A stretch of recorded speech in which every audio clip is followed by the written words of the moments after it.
Es un honor estar de nuevo con ustedes esta mañana y compartir algunas reflexiones. Es un honor estar en esta gran casa a la cual me siento cada vez más vinculado. El año pasado me permití someterlos a un bombardeo de cifras con la intención de alertar sobre los cambios que estaba habiendo en el mundo y las velocidades que llevábamos en relación a los distintos continentes, los cambios que iba a haber desde el punto de vista poblacional. Hablamos en aquella ocasión de algunos problemas muy concretos del intercambio comercial, problemas que se desprendían de la pirámide demográfica y de la necesidad de entrar a cuestiones como pensiones y una serie de temas que por fortuna ya están hoy en la agenda. Y lo digo con gusto porque en aquel momento lo que nos preocupaba era precisamente que nos encaminábamos a una contienda electoral con una agenda muy desdibujada. El día de hoy preparé algo distinto. Preparé una visión más bien introspectiva de algunos de los problemas que tenemos al interior del país y al interior de los mexicanos. Asuntos que no son, diría yo, políticamente cómodos, pero que debemos de abordar y que debemos de tener también en la agenda. No todo se va a solucionar el día que pasemos una nueva reforma a la Ley Federal de Trabajo para solucionar el asunto de pensiones. Hay otras cuestiones que también necesitamos modificar y que tienen mucho que ver con la misión del TEC de Monterrey, con este espíritu de siempre brindar ciudadanos diferentes que encaren las situaciones globales e internas con una actitud moderna. Quiero dedicar estas palabras a Lorenzo Zambrano. Lorenzo, qué gusto verte, quien con sensibilidad, confianza y desinteresadamente desde hace años ha apoyado esfuerzos culturales en la revista de este país, que ya cumple 15 años, por cierto, y de combate a la corrupción en Transparencia Mexicana. Gracias, Lorenzo, mil gracias, de verdad, lo apreciamos en toda su valía. Toda nación encierra un conjunto de emociones, contrahechas, encontradas, dispares. Son ellas al final del día las que nos conducen en la vida cotidiana. Es la energía que surge de esas emociones con las que vivimos la que apuntala a las naciones. Parafraseo a ese gran francés, gran viajero, gran hombre universal que se llamó Alexis de Tocqueville. Esas emociones nacen de veneros muy diversos: la rabia ante la miseria y la injusticia, el deseo de bienestar y equidad, las ideas, producto de la razón con las que queremos modificar la realidad que nos altera. Las emociones son así, convergencia de la razón, de los principios, de la víscera, de la entraña, que se subleva, pero también de nuestra capacidad para imaginar un destino diferente. Las naciones deben soñar y soñarse. Soñarse libres, soñarse justas, soñarse prósperas. Una nación que no sueña se pierde en el camino, se empequeñece y al final termina por ignorar lo que es y también lo que puede ser. Una nación que no sueña, por dura, amarga y por momentos nauseabunda que sea su realidad, se cancela a sí misma el derecho a ser distinta. Peor aún, se cancela el deber de superar los horrores humanos. No podemos, no debemos ceder en nuestros principios e ideas, en nuestros deseos y aspiraciones, en nuestra capacidad de sublevarnos e imaginar un país distinto, mejor, siempre mejor. No podemos ceder en nuestro derecho a creer en otra realidad posible. Quizá entonces lo primero sería decir en qué creemos, en qué soñamos. Yo creo que México podría ser una nación próspera. Para ello es increíble tener que decirlo. Lo primero es lograr que la prosperidad sea un anhelo común. En pleno siglo XXI no lo hemos conseguido. Todavía hay muchos mexicanos que ven en la acumulación un acto de avaricia, que ven en el bienestar una condición que empobrece el alma. Es una discusión sorda que, como nación, no hemos dado. Las cifras no dejan demasiadas dudas. La percepción popular sobre la riqueza siempre viene acompañada de un enorme signo de interrogación. Muchos mexicanos presuponen que riqueza es igual a corrupción. Ahí tenemos un obstáculo. A diferencia de otras naciones en las cuales la riqueza se festeja, pues es sinónimo de esfuerzo, de trabajo y dedicación, de éxito, en México, sobre quien cae la riqueza, sobre quien tiene riqueza, cae la sospecha, siempre la sospecha. Ese es otro obstáculo, hay más. Muchos ahorran, sobre todo los que menos tienen, Hernando de Soto lo ha demostrado, pero ahorran en la ilegalidad y por lo tanto sus ahorros nunca cobran existencia cabal. Por eso pueden ser extorsionados, por eso también muchos patrimonios familiares se desvanecen, llevándose años de esfuerzo y de trabajo. En México estamos acostumbrados a que los patrimonios desaparezcan. Quizá por eso 1 de cada 3 mexicanos decide su vida a partir del azar. Pero hay otros obstáculos de la resistente cultura. Pobres pero felices es el dicho popular que encierra una simiente perversa. Riqueza es infelicidad. Esa mitología del mexicano que tanto daño nos ha hecho condena la acumulación. La palabra misma, acumulación, en nuestro léxico, está cargada de un aire pecaminoso. Pero entonces, si la consigna popular es condenar a quien acumula, ¿cómo vamos a ahorrar? Porque todo ahorro es acumulación. Creo que México puede y debe ser una nación próspera, pero para lograrlo debemos redimir a la palabra acumulación, redimir el ahorro. Desear más y mejores escuelas, más y mejores hospitales, más y mejores viviendas, más y mejores carreteras, puentes, aeropuertos, transportes. Desear el desarrollo todavía no es un objetivo social y generalizado. Basta con recorrer algunas zonas serranas en nuestro país, básicamente en el sur y sureste, para toparse con múltiples comunidades verdaderamente conservadoras que consideran que lo mejor que les puede ocurrir es que nada les ocurra. Ahí están los casos del rechazo a un club de golf en Tepoztlán, Morelos, esto a estrictos 70 kilómetros de la capital de la República, ello por ser ese deporte una actividad indigna para un campesino sin futuro. Y también tenemos los planteamientos del neozapatismo que pretende regresar en el tiempo a un paraíso indígena original que nadie conoció. En este agitado siglo XXI, como dijera Nietzsche, hay algunos que siguen creyendo para atrás. Todavía no hemos podido socializar un sueño de progreso nacional. La palabra progreso, como algo anhelado y anhelable, le genera urticaria a más de uno. El obstáculo está allí y nos remite a las arenas movedizas de una fuerte mitología popular. Si anhelar más de lo socialmente necesario, como las escuelas, si anhelar desarrollo todavía no es una consigna nacional, anhelar más expresiones de vida privada es visto como algo amenazante de nuestro ser nacional. Soñar con más diversiones, más teatros, más cines, más salas de conciertos, y aunque sea una herejía decirlo, más campos de golf, si es que los mexicanos quieren y pueden sufragar los campos de golf, es políticamente incorrecto en muchas zonas del país. Los campos de golf también generan empleos y muchos, pero eso no importa. Tradición mata ingreso. La exposición del bienestar en México es todavía una afrenta. Lo es no solo por el número de pobres, que es alarmante, lo es también por la sospecha generalizada sobre el origen de las fortunas. De ahí en parte la condena nacional a la idea de acumulación. Pero también ronda una errónea concepción de justicia.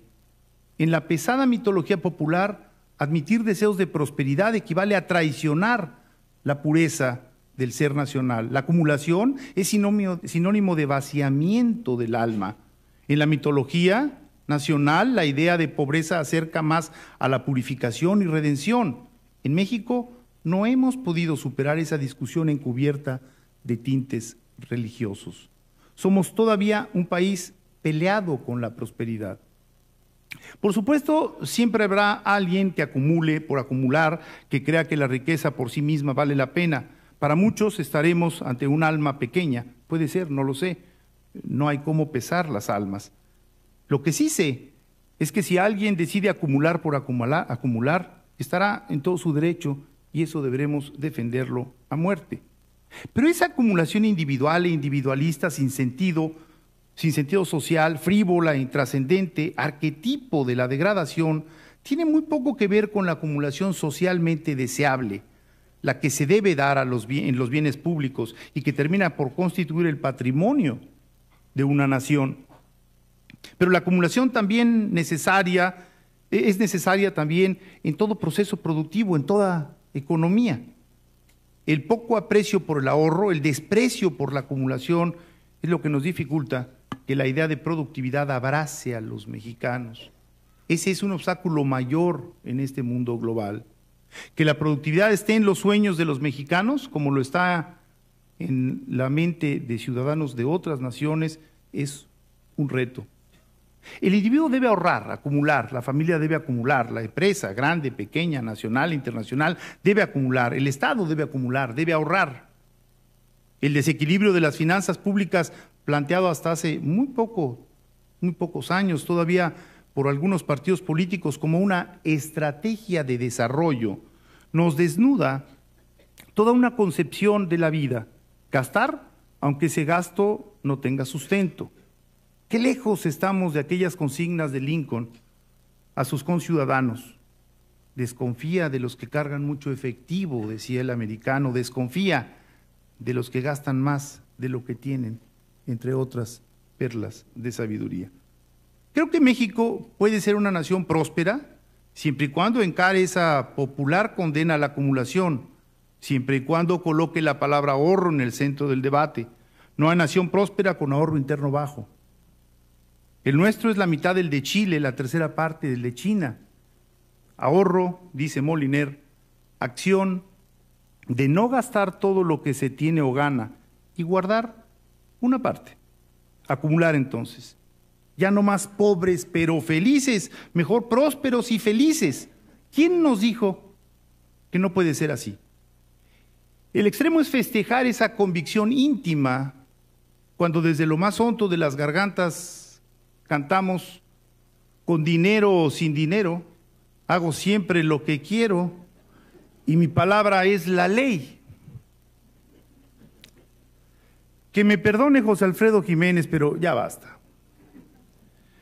Un país con las carencias del nuestro no puede festinar el desperdicio, y en México hay mucho desperdicio. Un país con la mitad de sus moradores en situación de pobreza no puede festinar esa condición, la pobreza, como esencia misma del ser nacional. Por supuesto, habrá quien afirme que son esas válvulas de escape, la disposición a la fiesta sin fin, a la alegría impuesta por el mariachi, al dispendio que arrasa patrimonios familiares, disposición a gastar lo que no tenemos, a no pensar demasiado en el futuro, las que nos hacen un pueblo muy particular, incomparable, insuperable, magnífico, y la envidia en todas las latitudes. Pero entonces, ¿por qué cientos de miles de moradores de este país, cercano al Edén, lo abandonan cada año? Y no son solo pobres, también muchos de los que en teoría tendrían un futuro más o menos hecho, se van. Los hijos de México se están yendo. Ya es tiempo de que demos la cara a esa supuesta sabiduría popular, resultado de evasiones, mentiras, medias verdades que también son mentiras y francas afrentas al sentido común. Si hubiera una apreciación social del ahorro, si los mexicanos soñáramos con ahorrar más, este país sería distinto. Yo creo eso.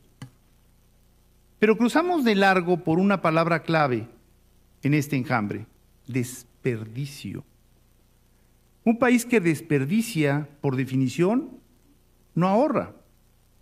En México hacemos gala, pareciera que nos honramos con el desperdicio.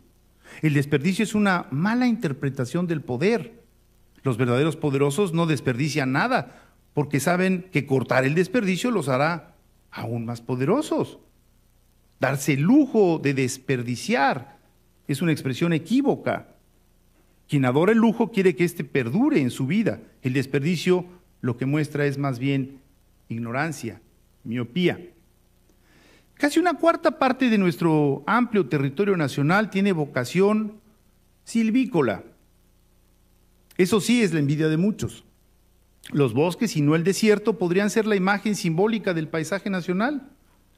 Pero, por supuesto, no los cultivamos racionalmente, los destruimos y a la par aquí sí nos damos el lujo de importar celulosa y papel.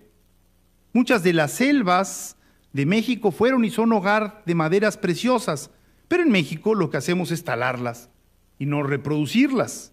En muchas de las costas tropicales de nuestros bellos litorales podríamos ver crecer maderas de alto valor que hoy importamos del sureste asiático. Eso es desperdicio. Somos el cuarto país en lo que a biodiversidad se refiere, pero no explotamos esa fantástica distinción en el mundo. No hay más que mirar a Costa Rica, por ejemplo, para imaginarnos lo que podríamos hacer en ese rubro.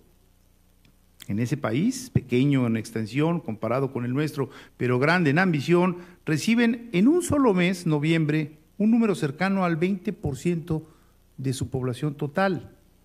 El equivalente sería que México recibiera alrededor de 25 millones de visitantes solo por ecoturismo en un mes. Eso es desperdicio, no hacerlo es desperdicio. El sol radiante de nuestros cielos es fuente en apariencia, ahí sí, inagotable de calor. Pero en México la energía solar casi nadie la utiliza, lo mismo para la eólica.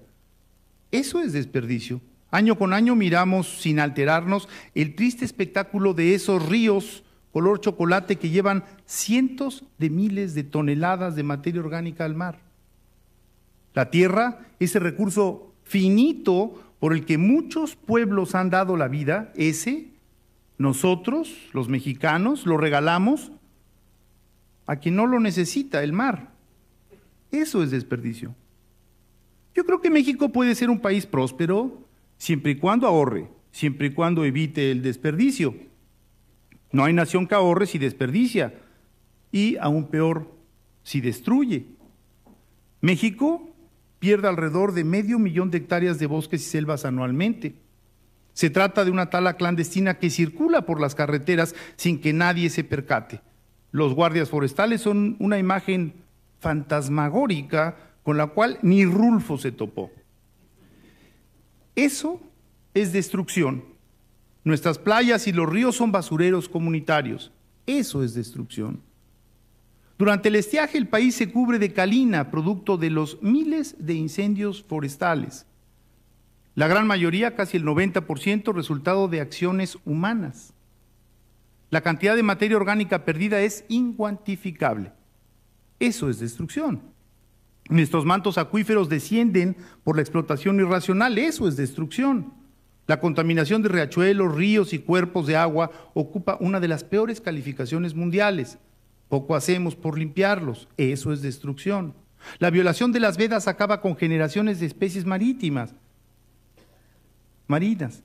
Pocos se acuerdan de ello. Eso es destrucción.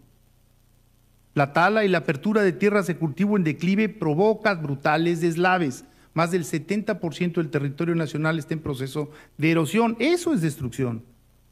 El vandalismo, que no es un fenómeno exclusivo de los jóvenes, es una actitud que desnuda una lectura de nuestras emociones como nación que no debemos evadir.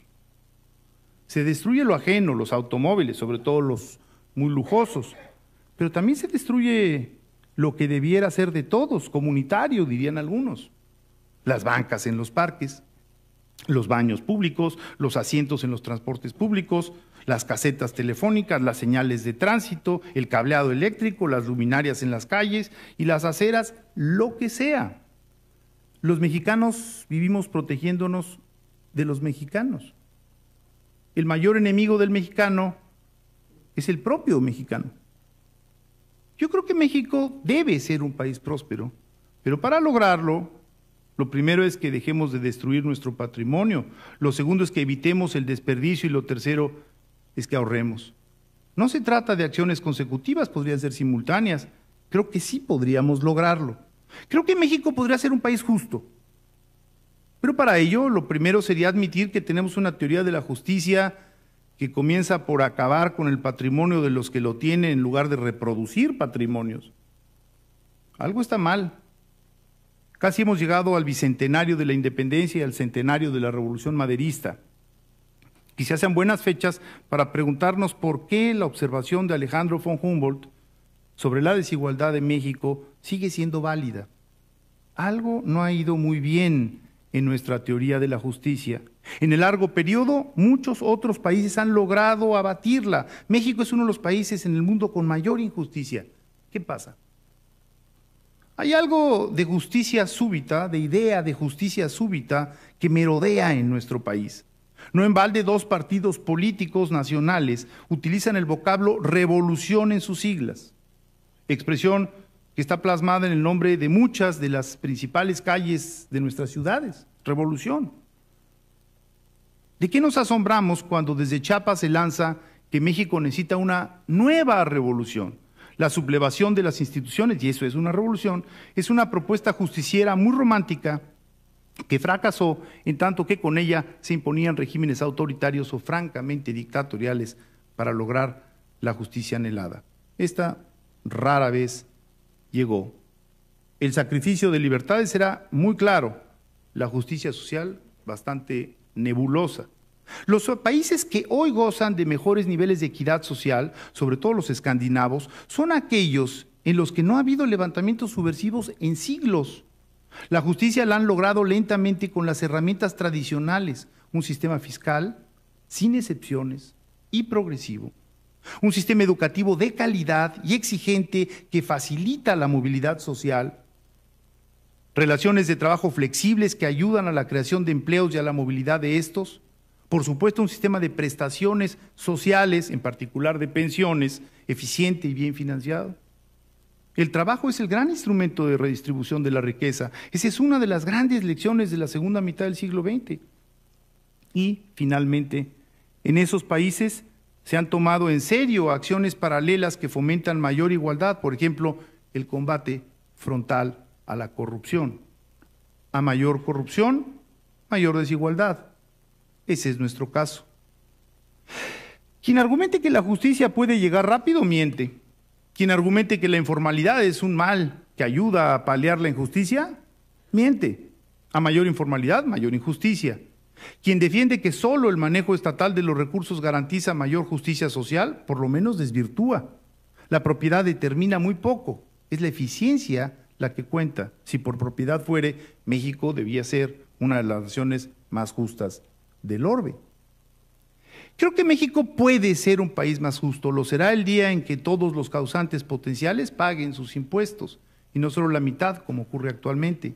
Lo será el día en que quien obstaculice la creación de una plaza de trabajo sea visto como un enemigo público y no como un defensor de las causas populares. Lo será el día en que estemos dispuestos a medir públicamente una y otra vez el esfuerzo, el mérito escolar y el rendimiento de nuestros estudiantes para desatar competencia e impulsar así a quienes lo merecen, bien por la posición del TEC con relación a lo del Ceneval. Felicitaciones. México será más justo el día que arrinconemos a la corrupción con sus múltiples y engañosas máscaras y seamos conscientes de que esa perversión nos afecta a todos. Ninguna de estas medidas tendría un impacto espectacular. Todas, a la larga, paliarían los abismos de nuestra sociedad. Decía Proust que nada cuesta más trabajo al ser humano que ir de una costumbre a otra. Creo que México puede ser un país más próspero, más justo y más confiable si somos capaces de modificar varias de nuestras costumbres. Lo primero sería quizá desaprender. Estamos acostumbrados, por lo menos eso parece, a que la miseria sea permanente. Allí estuvo hace una década, medio siglo, un siglo, ¿por qué no mañana? Hemos perdido capacidad de asombro frente a la miseria, hemos perdido capacidad de sublevación, nuestras emociones se han envilecido, ya nos acostumbramos a ella. Pero resulta que estamos viviendo justo en la era de mayor reducción mundial de la pobreza. Por lo menos 250 millones de pobres dejaron de serlo de 81 al 2001. Muchos en China, en el sureste asiático, pero también en la Nueva Europa o Irlanda, e incluso, increíble, en algunas naciones de África, como Botswana. Nos hemos acostumbrado a que los miserables de México estén ahí, nos hemos acostumbrado a que los más pobres de los pobres sean los miembros de los pueblos indígenas, de las etnias de nuestro país. Ya no nos subleva que las tasas de mortalidad infantil sean, entre estas comunidades, varios múltiplos de la media nacional. Tampoco que la esperanza de vida sea un par de décadas menor entre los indígenas. Pero la obligación esencial del Estado es proteger la vida. Y si para lograrlo ha de modificar costumbres, que lo haga. Respetando sus cosmovisiones, el Estado mexicano tiene que dar cabal impulso a la educación científica que apuntala la vida, tal y como lo establece nuestra Constitución. Así como la lectura precientífica o esotérica es un derecho de cualquiera, lo es tener información basada en criterios de ciencia. Creo que México puede ser un país más próspero, más justo, más confiable, si abrazamos un nuevo criterio de nación más ceñido a la modernidad democrática que al folclore. Un ilustre hijo de esta entidad, don Alfonso Reyes, afirmaba que la cultura o es universal o no es cultura. El nacionalismo deseable en nuestro país no puede fincarse exclusivamente en imágenes míticas de nuestros orígenes, con expresiones que son básicamente folclore. Tenemos que construir una nueva hermandad de objetivos como la reducción de la pobreza. Tenemos que cultivar puntos de encuentro obligados, como lo son el respeto entre los mexicanos y el respeto hacia la ley. Si en México la ley se acatara, nuestro país sería más atractivo para los extraños, más predecible para los inversionistas y más confiable para los propios mexicanos. Ser confiable no es un atributo menor. Que los mexicanos podamos confiar en los aparatos de justicia, en las policías, en los propios ciudadanos, es el cimiento de una nueva edificación nacional. ¿Cómo vamos a competir en un mundo global en que ya estamos inmersos si ni siquiera los derechos de propiedad gozan de una garantía cabal? La incertidumbre es un pésimo negocio. Todo mundo corre de ella y con razón. Creo que México puede ser un país más confiable siempre y cuando condenemos las reinvenciones cíclicas, sexenales, trianuales o lo que sea, reinvenciones que traen consigo ese poderoso éter que nos hace creer que puede haber grandes cambios en poco tiempo, en segundos históricos. Creo que México puede ser un país confiable si apostamos, como dijera el maestro Gorman, más a la evolución de las cosas que a las revoluciones. Esa embriaguez de corto plazo trae también una consecuencia muy cómoda para los ciudadanos. Si todo puede cambiar con rapidez por voluntad de un redentor, ¿para qué esforzarme en provocar ese cambio? Mejor busquemos redentores. Si ya no queremos redentores, asumamos nuestras responsabilidades ciudadanas. 8 de cada 10 mexicanos nunca han participado en un trabajo comunitario alguno. Más de la mitad de los mexicanos dice que no le interesa ayudar a ningún problema de su comunidad. Perdón, por eso tampoco hemos erradicado las reinvenciones cíclicas. Nuestra participación como ciudadanos es débil, poco intensa, caprichosa. En ese sentido, el país todavía no es de los ciudadanos, pues ellos no lo han hecho suyo. Con ciudadanos de poca pasión, tendremos resultados de baja calidad. Contrahechas, encontradas, dispares, así son mis emociones con relación a México. Por un lado, cierto coraje, cierta rabia me visitan cuando miro lo mucho que podemos hacer para heredar un país distinto, diferente, con menos miseria, con un poco menos de injusticia, con mucha más prosperidad. Me indigna el desperdicio de recursos naturales y humanos, el desperdicio de oportunidades comerciales, políticas. Me indigna la falta de sentido de urgencia de la que hablamos aquí hace justamente un año. Me indigna que nos visite un relajamiento en nuestra lectura del tiempo, como si el mundo nos estuviera esperando, como si México fuera un pasajero obligado en la marcha hacia mejores tiempos. Me subleva porque hay algo de vanidad en esa actitud, de soberbia. Imaginemos la reunión anual de consejeros del Sistema Tecnológico de Monterrey del año 2026. Rafael Rangel seguramente andará por ahí.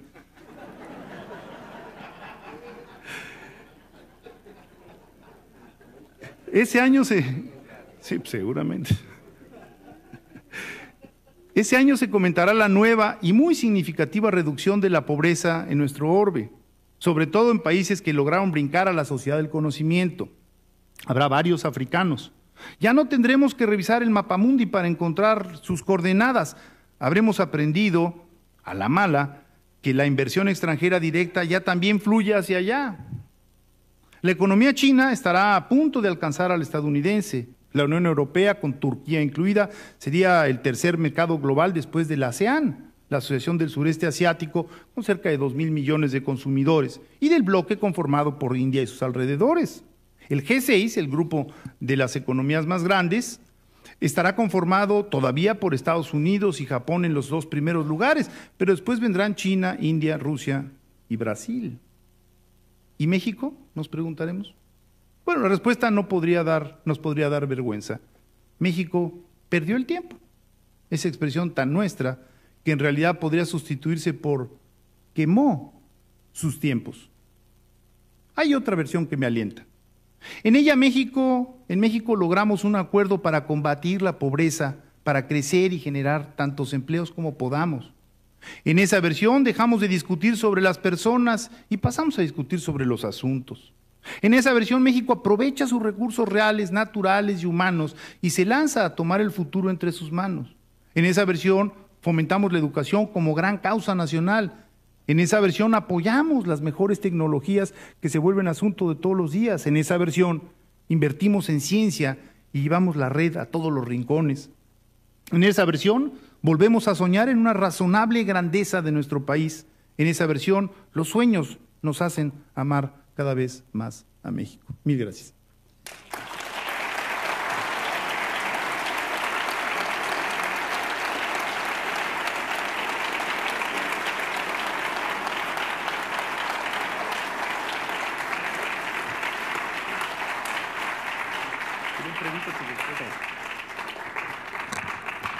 Ahora vamos a comenzar con la sesión de preguntas y respuestas. Lo haremos a través de nuestro personal de apoyo que les facilitará los micrófonos para que las realicen. Gracias.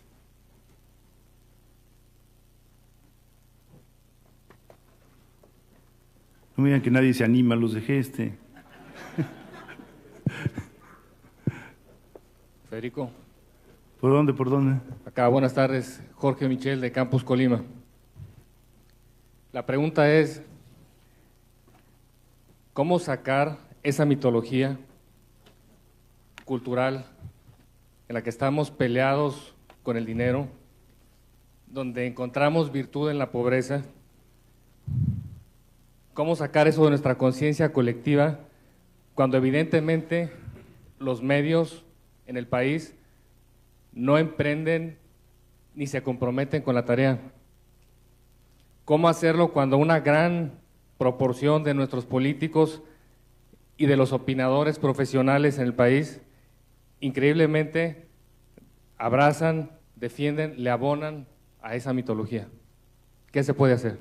Yo creo que la trinchera individual y familiar es el primer paso. Yo creo que no hay que reproducir ese tipo de frases acríticamente. Creo que tendremos que tomar un cancionero mexicano por lo pronto y revisarlo, ¿no? Y decir, bueno, ¿y qué es lo que cantamos? Porque cuando uno revisa insisto, con unos ojos distintos las expresiones de lo popular y lo folclórico, hay algunas cuestiones verdaderamente dramáticas. Creo que nuestro ánimo festivo debería de ser cuestionado. Y lo digo con toda honestidad. Ustedes saben que hay comunidades, mi esposa es antropóloga, no están para saberlo ni yo para contárselos, pero bueno, parte de nuestra vida nos la pasamos en comunidades bastante pequeñas. El despilfarro que ve uno ahí de las comunidades simple y sencillamente no tiene nombre. Y déjenme decirles, además del despilfarro, hay comunidades con un porcentaje de alcohólicos altísimo. Bueno, hablemos la situación. El otro día leía yo una cifra, 40% de los varones mayores de 40 años o 45 años en las comunidades indígenas tienen ya alguna enfermedad hepática. Muchas de estas festividades son bendecidas auténticamente por los propios religiosos de las zonas. Entonces, bueno, estos son los problemas que tenemos que poner también sobre la mesa. ¿Por qué? Porque de poco va a servir que el país vuelva a crecer con tasas altas si vamos a conservar bolsones de pobreza o de miseria justo en las zonas indígenas, justo en los estados sureños. Ustedes a lo mejor toda esta temática les puede parecer un poco lejana porque están en Nuevo León y porque están en Monterrey y porque son muy progresistas, pero déjenme decirles que por desgracia no todo el país reacciona así. Entonces yo creo que es un poco de resistencia a ciertas, a la reproducción de ciertas tradiciones que deberíamos de cuestionar de manera más crítica y por supuesto involucrar a los medios, por supuesto, a todos, volvernos sensibles a lo que por no entrar en discusiones complejas evadimos o evitamos. Yo creo que y es parte de la intención de estas líneas, ¿no? Provocar reflexiones sobre esos otros ingredientes que el progreso demanda. La propia palabra, insisto, la palabra progreso en muchos sellos académicos es cuestionada. Pero ¿cómo progreso? El progreso viene del eurocentrismo y entonces salen una serie de críticas a la idea misma de progreso. No nos hemos planteado mínimos históricos de eso. La palabra bienestar, por ejemplo, si ustedes revisan las plataformas políticas, no está la palabra bienestar. Entonces yo comenzaría por ahí y no venerar a los tótems de este tipo de pensamiento, ¿no? Que es el otro lado. ¿Quién más? Sí, adelante. José Madero, servidor. Una pregunta después de tu exposición globalizada, volviendo al punto de tema y de importancia que tenemos hoy en nuestro país. Nuestros tres candidatos políticos, referente a lo que estás comentando ahorita, independientemente de que nuestro poder legislativo quede fraccionado o no, ¿qué posibilidades vemos de hacer ese cambio tan importante que estás comentando? Gracias. Independientemente del resultado, déjame decirte que yo estoy bastante optimista porque hace un año justamente nos reunimos el 15 de febrero y estábamos agobiados porque la agenda no se estaba pintando, porque las personas que se perfilaban no nos llenaban el ojo, como decimos comúnmente. Y sin embargo, si ustedes comparan lo que ha ocurrido en el último año, ha sido muy positivo. Ha habido un mayor involucramiento por parte de la sociedad. Las preguntas que lanzó Televisa son útiles. Lo que está haciendo Coparmex me parece que es muy útil. El pacto de Chapultepec fue muy útil. Tenemos una sociedad mucho más involucrada. Todavía nos quedan 4 meses de campaña y yo noto mayor participación. A los candidatos se les están haciendo preguntas cada vez más puntuales y queremos respuestas puntuales. Esto es la primera vez que ocurre. Hace poco me pidieron que moderara yo un debate de los consejeros regionales de Vancomer. No tienen ustedes idea qué buenas preguntas, qué atinadas y bueno, los candidatos tuvieron que ceñirse a dar respuestas concretas. El discurso ideológico tradicional de la confrontación de clase, por ejemplo, ha desaparecido prácticamente. Estamos cada vez más cerca de un discurso temático y yo creo que la exposición va a ayudar a ver quién tiene mejores respuestas, que es lo que andamos buscando. Entonces, en ese sentido yo estoy optimista. Estoy optimista porque va a ser una elección en donde estamos apuntando a asuntos que antes no eran problema porque ni siquiera nos habíamos fijado en ellos, pero nunca había habido un seguimiento del impacto, o más bien de las actividades de los candidatos en los medios, un seguimiento oficial y un seguimiento social, de cuánto están pagando por cada spot, todo esto que sabemos que tiene un enorme impacto en las campañas. Es la primera vez que ocurre. A pesar de todo, hay, digamos, un cambio cualitativo y eso es alentador. Ahora, sobre los resultados, como ustedes saben, todavía faltan mucha agua, tendrá que correr debajo del río. Yo les diría hay que cuidarse de andar dando pronósticos. ¿Por qué? Porque esos pronósticos tienen bastante poca base científica. Yo les recuerdo que un año antes de las elecciones del año 2000, todo mundo decía que iba a ganar, ya se los olvidó, Cuauhtémoc Cárdenas. Todas las encuestas decían Cuauhtémoc Cárdenas, con márgenes de 20 puntos porcentuales, que porque ahora sí la tercera es la vencida, ¿se acuerdan? La versión de Rambo, de que ahora sí viene y que la izquierda y Lula y todo esto, y no fue cierto. Y después, 6 meses antes de la elección, el equivalente a donde estamos parados ahorita, todas las encuestas decían que iba a ganar Francisco Labastida Ochoa. No fue sino hasta mayo del 2000 en que empezó a haber algunas encuestas que indicaron con mayor precisión cómo venían las tendencias electorales. Y yo soy un defensor de las encuestas, nadie me va, pero precisamente porque las conozco, también conozco sus limitaciones. Y lo que hemos hecho es una irresponsabilidad. Ustedes no encuentran países en donde se hagan encuestas de inclinación de voto 2,5 años antes de la contienda. Digo que se han divertido mucho. Mis amigos los encuestadores han hecho muy buenos centavos, pero es una irresponsabilidad.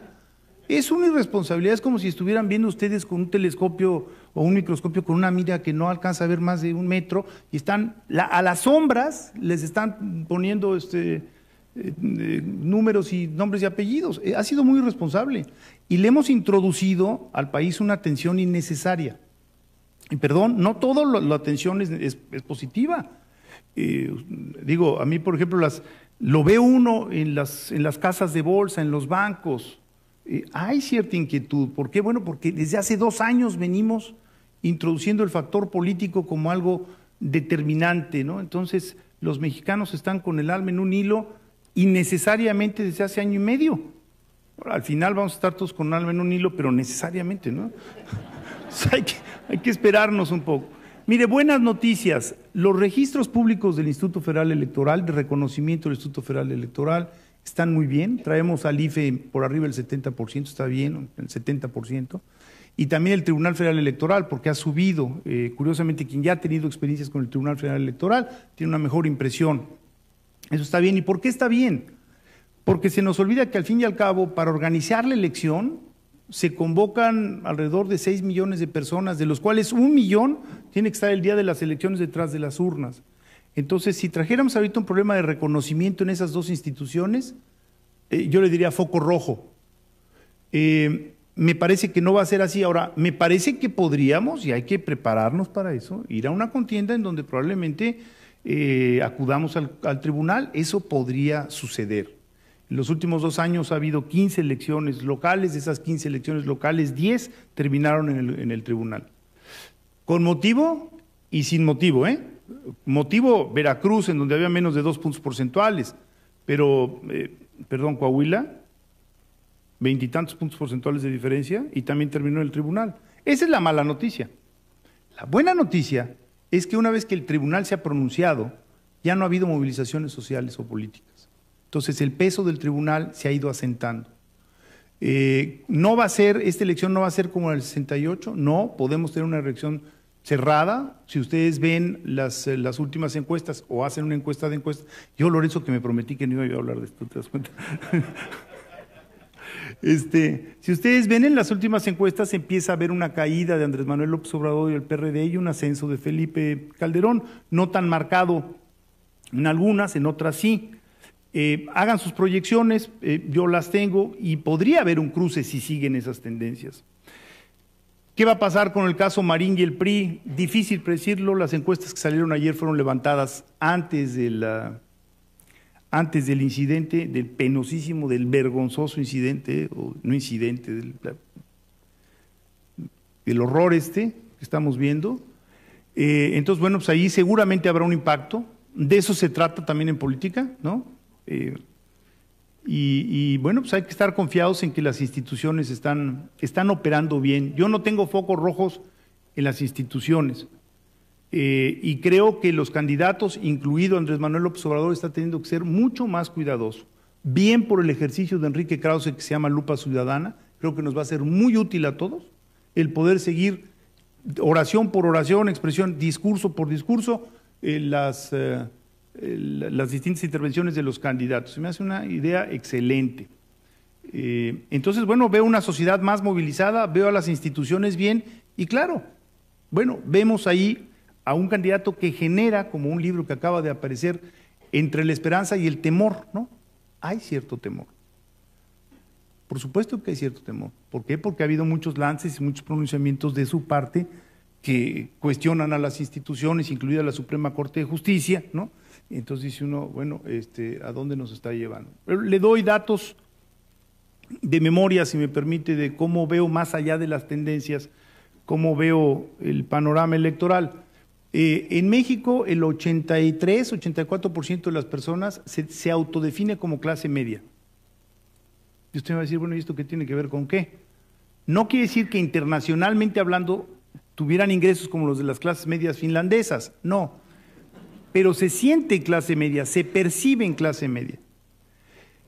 ¿Por qué? Bueno, porque muchas de estas personas, familias que han migrado del campo a la ciudad, que han dejado atrás la forma de sustento campesino, tienen un género de vida distinto. En México el último año se vendieron 1 millón de coches, las acciones de vivienda están tocando a 3 millones de familias, 3 millones de acciones, lo cual son por 5, 15 millones de familias. Nada indica que vayamos a tener un resbalón. Si 0 es radical de izquierda y 10 radical de derecha, México se define 6.20, o sea, más al centro y a la derecha que a la izquierda. Los jóvenes son los que más han corrido a la derecha, muchísimo, muchísimo, como 20 puntos porcentuales en menos de 2 décadas, como 1 punto por año. Claro, porque a la caída de los referentes como el muro de Berlín y todo, las economías centralmente planificadas, hubo también un cambio en la interpretación del mundo. Entonces, el país, 80% de los electores han venido dándole sus votos al PRI y al PAN en los últimos 5 años. 80%. ¿Por qué va a dar ese país un viraje a la izquierda radical? Me parece difícil de creer. El 78-79% tiene una buena evaluación del TLC. Bueno, un dato hasta curioso, el 85% de los mexicanos quieren que el próximo presidente hable inglés. Si eso les dice algo, digo, ¿suficientes pistas? Gracias por la pregunta, así es como lo veo.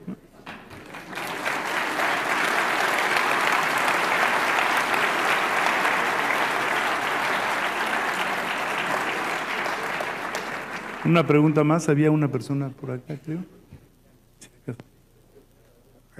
Buenas tardes, Justo Ester de Cuernavaca. Federico, una situación. Yo creo que todo esto se podría disminuir si se hiciera un gran pacto como el que lo hizo España con el pacto de la Moncloa. Se podría llegar a hacer esto porque cada partido político tiene una visión diferente del México que queremos ser.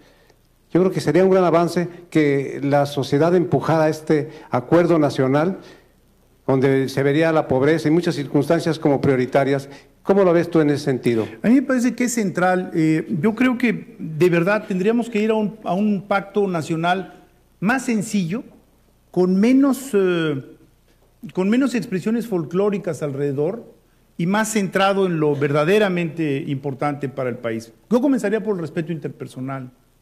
Los mexicanos tenemos un bajísimo respeto interpersonal, los mexicanos no respetan al otro mexicano, y eso que parece una cuestión académica no lo es. Hay una correlación estrecha entre alto respeto interpersonal y democracia. Las naciones en donde los ciudadanos no desprecian a los otros ciudadanos están pisoteando sus derechos ciudadanos. Tiene que ver con la persona que se nos mete en la fila, ¿no? Y que violenta uno de los principios más antiguos del derecho, primero en tiempo, primero en derecho, ¿no? Bueno, esa cultura ciudadana la tenemos que fortalecer y tenemos que, en las escuelas, aparatos, medios de comunicación y por supuesto familia y por supuesto las madres dentro de la familia, que son las principales transmisoras de valores, tenemos que respetarnos, darnos a querer entre los mexicanos. Segundo, respeto a la legalidad. Cuando el 76% de los mexicanos responde que solo se deben de acatar aquellas normas con las cuales uno esté de acuerdo, pues nuestro Estado de Derecho está mal, ¿no? Entonces, esos son los principios básicos. Yo le diría a nuestro nacionalismo, más que el gran sombrero y el tequila y viva México, mueran los gachupines, perdón, esa parte festiva es bastante menos importante que la parte conceptual, que el mundo conceptual que realmente nos abrace. Sí, por supuesto que necesitamos un nacionalismo en ese sentido, como lo tienen los canadienses, como lo tienen los costarricenses, como lo tienen todos, un nacionalismo moderno. Aquí nuestro nacionalismo es muy de pacotilla, muy superficial. En los registros que tenemos hay un 15-16% de las personas que dicen que se vale, que admite la justicia por propia mano. Bueno, ¿qué Estado de Derecho puede ser firme cuando la percepción, cuando los datos culturales no han venido evolucionando como quisiéramos? John Locke decía algo que es muy cierto: gobernar es modificar hábitos.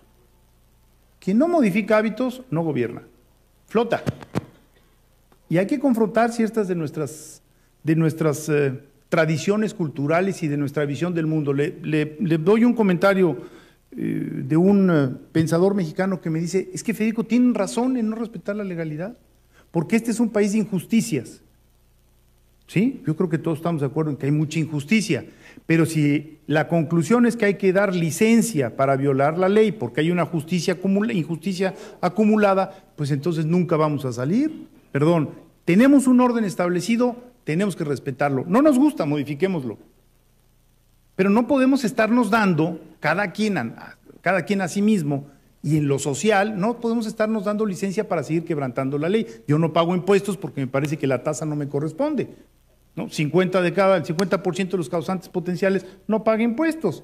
¿Qué sistema fiscal puede ser sólido con una base gravable reducida o acotada a la mitad? Ninguno. Pues por más que le suba usted al ISR, por más que le suba usted al IVA, si el 50% no paga.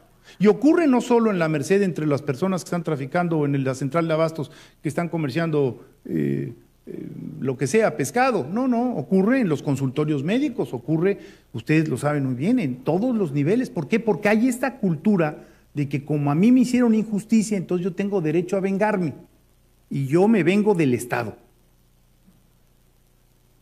Entonces, bueno, esa cultura ciudadana la tenemos que modificar. Perdón, los registros que tenemos de trabajo filantrópico son bajísimos. Este México solidario del cual hablamos es un México solidario en situaciones excepcionales.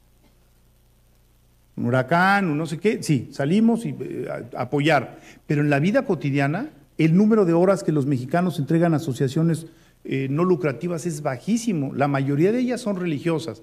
En segundo lugar, el número de recursos son bajísimos. Nuestra pirámide se concentra en unas cuantas personas que generosamente atienden a las organizaciones filantrópicas, porque la base de las clases medias y medias altas no aporta dinero a la filantropía.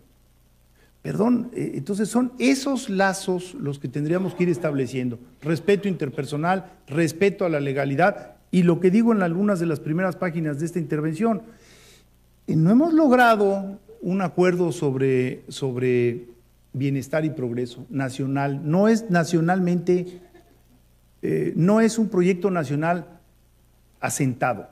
Y tan es así que salimos, o hay personas que salen y les dicen a los 5 millones de familias que están por debajo de los $2 al día, salen y les dicen, los energéticos que tenemos, el mejor destino que pueden tener es estar allá abajo, porque ni tú ni tu familia justifica que vayamos a una forma de explotación diferente. Perdón, es terrible. Yo ya no tengo cara para defender esa tesis, porque si el estatismo nos hubiera llevado realmente a disminuir los niveles de equidad, bueno, tendrían el sartén por el mango desde el punto de vista argumentativo, pero no es así.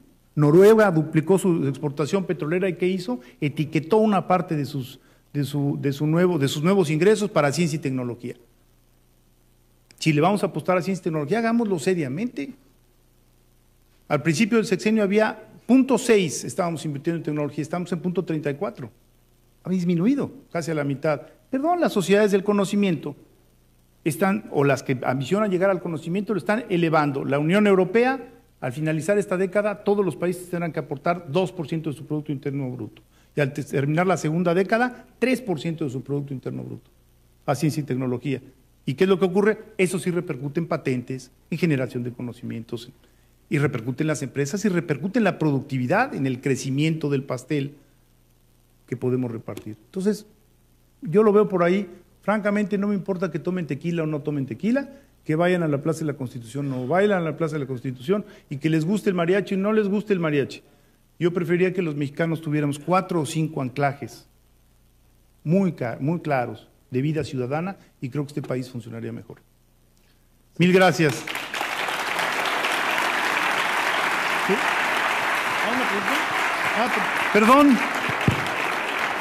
Perdón, les agradezco el aplauso por adelantado. Perdón, había otra pregunta. Sí, no, disculpe usted, más bien. Le agradezco mucho sus palabras, en realidad concuerdo mucho con su visión. Mi nombre es Roberto Artavia, vengo de Centroamérica, de Costa Rica en particular. Mire, no sabía. Y no sabe usted cuánto me agrada ver lo bien que se ve Costa Rica desde afuera. Y además es muy reconfortante saber que la culpa de nuestro estancamiento reciente es de Maribel Guardia por habernos enseñado a cantar El Rey. Pero, en fin, pero aparte de eso, déjeme contarle un poquito de una experiencia importante, creo yo, en esto. Hace unos años, hace 8 años, nosotros tratamos de hacer nuestro pacto de la Moncloa en el gobierno de don Miguel Ángel Rodríguez, yendo a un gran proceso de concertación nacional sobre una visión que es bastante compartida. Costa Rica tiene una historia de educación, desarrollo sostenible, hay muchos elementos que nos unen, pero también había algunos elementos que nos separaban fundamentalmente y que tienen precisamente que ver con el libre comercio y con la definición que usted hacía de prosperidad, con eso de que se nos había polarizado entre ricos y pobres, y los pobres, en vez de ver a los ricos con admiración, lo que querían era bajarlos a su nivel. Entonces, al darse el proceso de concertación, la pobreza y sobre todo algunos izquierdistas interpretaron la concertación como el derecho de veto de esa parte de la sociedad sobre cualquier pacto de alcance nacional. El resultado es que por 8 años hemos estado estancados, y no solo en las decisiones trascendentales, sino aún en el desarrollo de obras de infraestructura muy básicas. Ese 1 millón de turistas que usted mencionaba en noviembre tienen que entrar por solo 4 portones en el aeropuerto nacional, reducido de 7 que hubo en algún momento, porque realmente se paralizó hasta la infraestructura. Entonces voy a la pregunta. Nosotros, y me refiero a la institución con la que trabajo, hemos insistido mucho en que en realidad el cambio tiene que ir de lo micro a lo macro.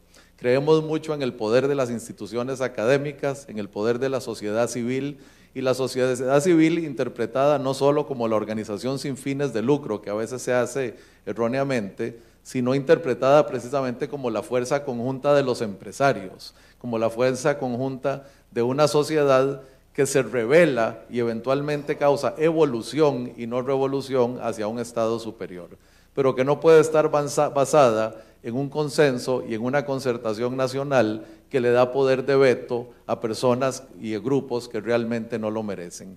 Y por lo tanto, le hemos inclusive bautizado el nombre de este movimiento de lo micro a lo macro como Islas de Esperanza, donde un ejemplo sería que cada campus del TEC constituye una isla de esperanza para la comunidad y la región a la que representa, precisamente promoviendo una nueva visión y valores de cambio.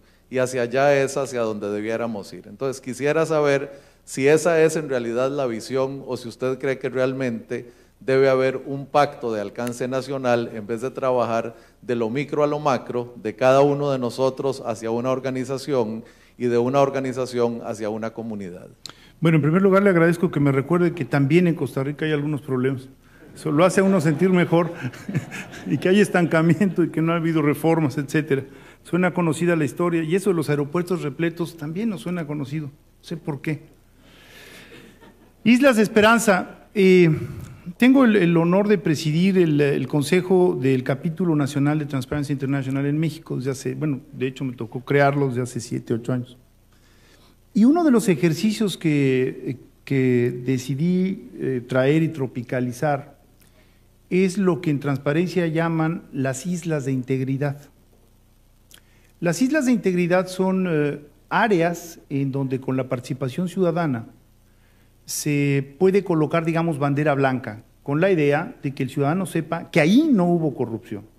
La privatización de la Telefónica Panameña, en fin, una serie de cosas. Las islas de integridad después fueron sustituidas, porque la crítica era, bueno, son islas en un mar de corrupción, ¿no?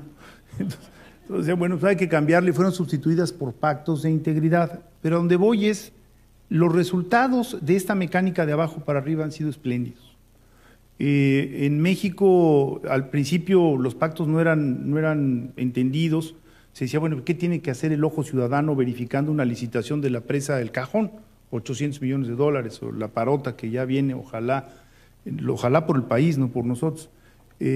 O tantas otras cosas, la licitación de los seguros de la Comisión Federal de Electricidad, si la planta física de la CFE está evaluada en 40 mil millones de dólares, pero los seguros de esta planta física, las pólizas son altísimas. Entonces comenzamos muy lentamente de abajo para arriba con una por una. Le puedo decir que ahorita nosotros recibimos cientos de invitaciones a pactos de integridad, de los cuales solo atendemos 20 por razones de capacidad humana. Es trabajo filantrópico, no cobramos un solo centavo, los miembros del Consejo, hay personas que sí cobran.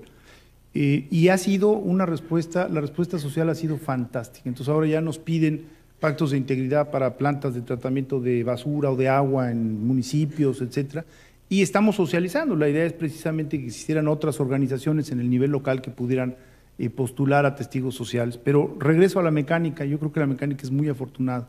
Small is beautiful, ¿no? Bueno, hay algo de esto, hay algo de esto. Saber que puede uno poner bandera blanca o que hay una, ¿cómo lo llama usted?, islas de esperanza, eso va alentando, porque también hemos caído en un proceso de autoflagelación generalizado que nos lleva a perder a nuestro principal aliado, que es el ciudadano. Si perdemos al ciudadano, por lo menos en lo que a corrupción se refiere, ya perdimos la batalla. Tenemos que tener un ciudadano convencido de que sí se puede disminuir, que sí se le puede arrinconar, que haga las denuncias, que participe, que asista. Es nuestro principal aliado. Entonces, cuidado, porque a veces nos da por la autoflagelación, y también hay que decirlo, la autoflagelación es un gran negocio de los medios de comunicación masiva. Transparencia Internacional, Transparencia Mexicana tiene un asiento en el ICESI, el instituto, y por cierto, por aquí está uno de los representantes, Ernesto, que asiste a las reuniones del ICESI en representación del TEC de Monterrey. Y lo que hemos detectado en algunos estudios del ICESI es precisamente que hay entidades que están sobrealertadas sobre la violencia que hay en esa entidad. Están viviendo una violencia virtual que no tiene sustento en los datos de las calles. Y así como está mal vivir subalertado, ¿no?, está mal vivir sobrealertado. Bueno, después de varios estudios, ¿a qué conclusión llegamos? Los medios de comunicación. En esas dos entidades el peso de los noticiarios de red nacional era total, porque no había estaciones que equilibraran las notas. Entonces, esas dos entidades vivían sobrealertadas, vivían el miedo capitalino, para decirlo en pocas palabras. Ese estaba muy bien fundamentado, el de ellos no. Entonces, por ahí yo creo que hay mucho terreno que reconquistar en el entusiasmo ciudadano. Excelente pregunta. Mil gracias.